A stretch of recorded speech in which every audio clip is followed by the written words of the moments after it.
নিয়ে বাড়িতে যাবেন, সবাইকে নমস্কার। নিয়ে বাড়িতে যাবেন, সবাইকে নমস্কার। নির্বাচন ভারত মাতা কি, ভারত মাতা কি, ভারতীয় জনতা পার্টি, ভারতীয় জনতা পার্টি।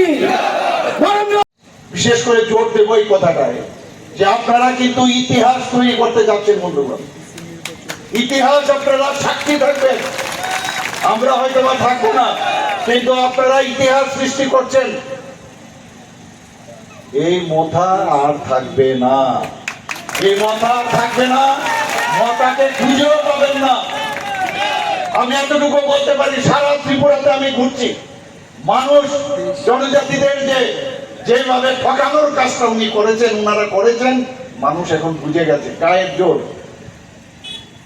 পায়ের নিচে মাটি সরে গেছে। এর জন্য এই গুন্ডামি, হুঙ্কার, মানুষকে মারধর, ক্যান্ডিডেটকে মারধর, আমাদের মন্ত্রী বাহাদুরদের তাদের গাড়ি আক্রমণ, কোন অবস্থায় গেছে? মানুষ শান্তি চায়, মানুষ চায় শান্তি। আমাদের আর কিছু চাই না। আমরা কি চাই? কি বলছেন যে আমরা যদি ভারতীয় জনতা পার্টিকে আপনারা যদি ভোট দেন জনজাতিরা, তাহলে নাকি এই মুখ্যমন্ত্রী মানিক শাহের কাছে যাবে।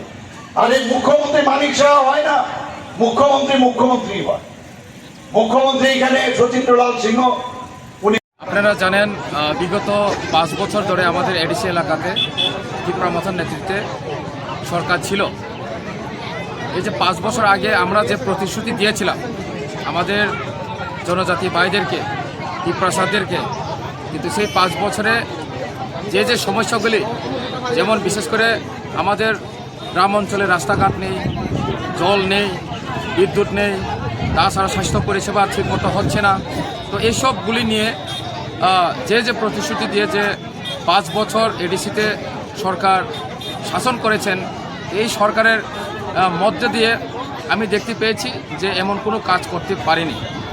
তার জন্য আমার যে মূল এবার নির্বাচনের যে উদ্দেশ্যতে আমি যে আজকে বিজেপির তরফ থেকে যে আমি আজকে দাঁড়িয়েছি, তো আমার মূল উদ্দেশ্য সেটাই থাকবে যে জনগণকে এবং আমাদের যে জনজাতি ভাইদেরকে আমাদের পাহাড় অঞ্চলে কিভাবে ওনার পাশে দাঁড়িয়ে ওনাদেরকে কিভাবে সরকারি পরিষেবা প্রদান করা যায়।